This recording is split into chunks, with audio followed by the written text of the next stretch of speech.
Hi everyone, great to be here. Thank you. So when we talk about artificial intelligence, I think it's at that cusp where it's going to completely change the way you and I interact with technology in the real world. So let's go back a bit and let's see what the world of interfaces looked like. So the most popular and the first one that we ever came across was the keyboard. I'm having a bit of trouble with the slides, but I'll continue on. So the first interface that we actually ever got exposed to, well, right before the punch card, postcard piece, was the keyboard and the mouse. But when you ask someone who's never seen a computer before, they don't really find it as intuitive as you and I do. You know, look at the keyboard. It's a bunch of keys on a board that are incorrectly ordered, so not alphabetical for some reason. And then there's this mouse, which is on a horizontal plane, controlling a pointer on a vertical plane. So you need to do this hand-eye coordination, right? So the world moved on. Every about 15 to 20 years, you see this major jump in the next generation of interfaces. So we had the stylus that came up in the heydays of the 2000s, had a bit of fun there, didn't really work out that well. And then back in 2007, we had the iPhone with the touch experience, right? And that changed things to one level, because you could just intuitively touch something and it would work. Now it's been about 10 years, so that next generation of leap now in 2017, 18, 19 is kind of at the cusp. You have something like voice recognition that's becoming big. You have gesture recognition, you have cognitive experiences and face recognition. But what's different about this generation is that artificial intelligence is powering it, which means, unlike the predecessors that were very static, did not know how to learn, these new interfaces are adapting to us in real time. They're self-learning and they're growing every day, which means they're becoming smarter and smarter every second that we use it.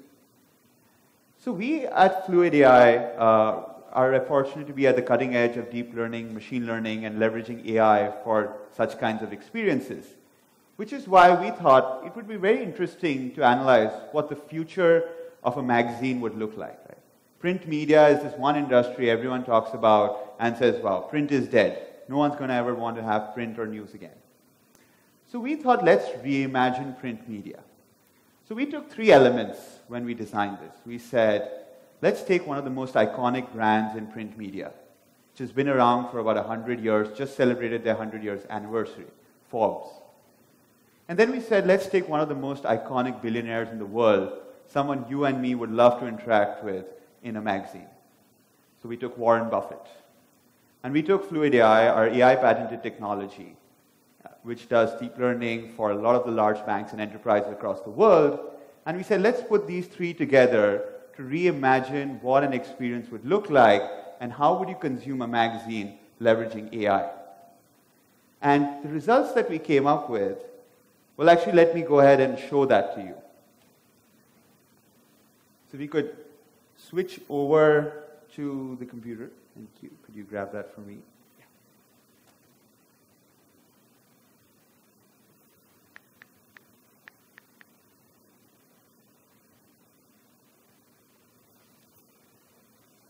I'm just going to do a quick test to ensure we have the internet working.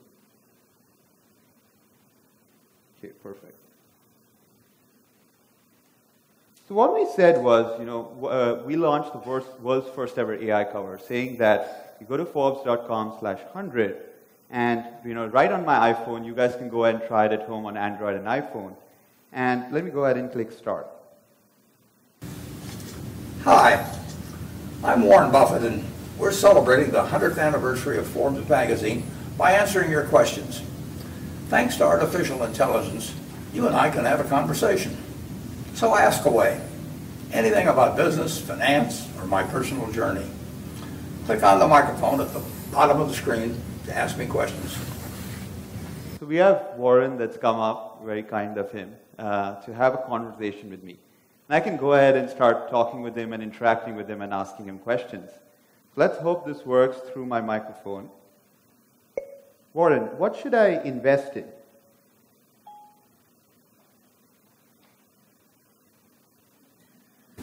Invest in yourself. You can't beat it. I see people that can increase their potential 50%, 100%, 200% by simply being able to communicate better. I was terrified of public speaking when I was young. I couldn't do it. It cost me $100 to take a Dale Carnegie course. Now, Warren loves to talk, so he does give very long answers. My wife, actually. But what I want to show you next is that, let's say I want to know something about a particular industry or a particular item. There's not a lot of what Warren can talk about, right? But the AI at the back end, so there's two things running. There's speech to text running on the device, but there's an AI engine at the back end that's interpreting what I'm saying and then figuring out the right ways to put things in Warren Buffett's words. This is actually also a real-time recording which we did with Mr. Buffett. Now, let's say I want to know something completely different. Whatever you feel your weaknesses are. What do you think about Donald Trump? Whatever you want to learn more about. If I answer a question on politics, I'm going to make 50% of you mad, and I'm not interested in having 50% of you mad at me. So he's smart enough to know what to answer. Now, the beauty is that we never really fed the AI questions on Donald Trump. It's something that the AI learned on its own. It had a vast knowledge of the internet, so it had the dynamic information of content from the internet, which is why it knew Donald Trump was the president of the United States. So whether you asked him about the war on Syria or his opinions on Hillary Clinton, the AI knew what to answer. Tomorrow, if we have Mark Zuckerberg come in and say he wants to become the president and starts running for president, the AI will actually be aware of that change in environment and context and apply its learnings to that. So I, as a student, love to ask him, how do I find my passion in life? It's a terrific question. I get it all the time with students as to how do I find my passion? And I tell them it takes some luck and it takes some persistence, and you may not find it on your first job or your second job. One thing to do is to expose yourself through learning and through the acquaintances you make to as many different. So how do you guys enjoy that?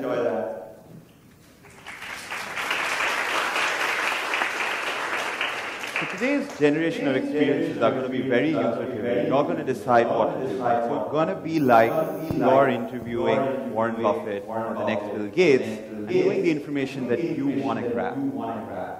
Now, so this was the AI cover that we launched last week. Now, coming to concepts, let's say, look at the tin can. The tin can was invented somewhere back in 1775, 1750, 1775. But the tin can opener was not invented all the way up to 1850, which means that it took 75 years for people to figure out an instrument to open something as quintessential in that era as the tin can. Computer interfaces are somewhere like that. It's been about 50 years. Is AI that tin can opener? Well, we'll come to know as time progresses. Now, all our interactions with technology happen in two ways, right? It's either on the phone or it's digital extensions like the computer, or they happen in the physical world. So we thought, can we reinvent the way people interact with technology in the physical world? Whether it's something like a store or whether it's a brand. So we'll go ahead and show you what the store of the future, the experience of future using AI within a store looks like. How do you interact with technologies? And how that experience is going to change very quickly as time progresses. So could we have the computer up on the screen?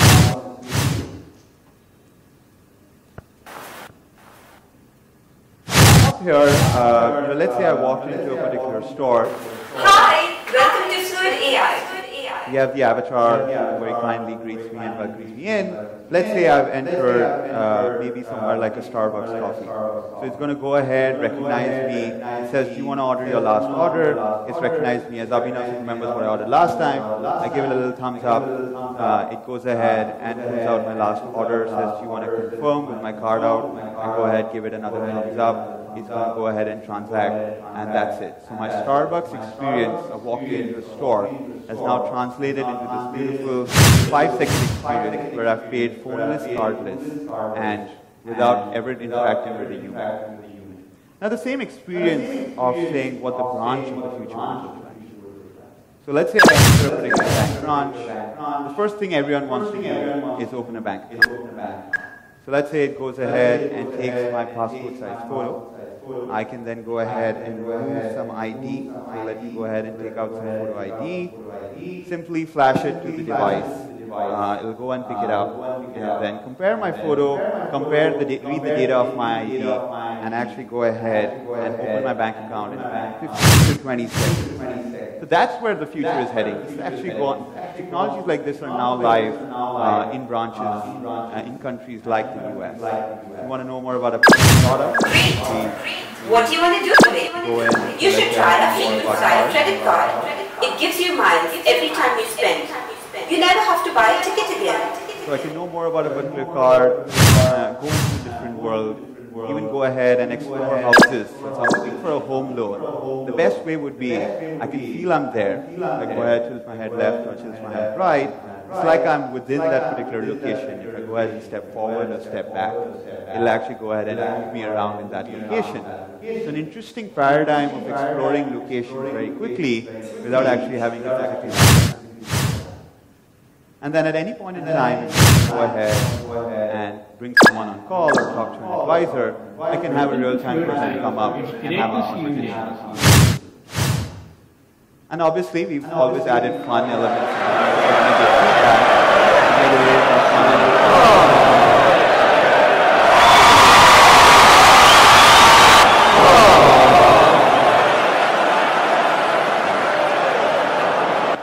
to where we see the experience of the future, wherein stores are going to become a lot more automated. Technologies are going to become a lot less in your face and a lot in the background. Things like authentication are going to completely disappear.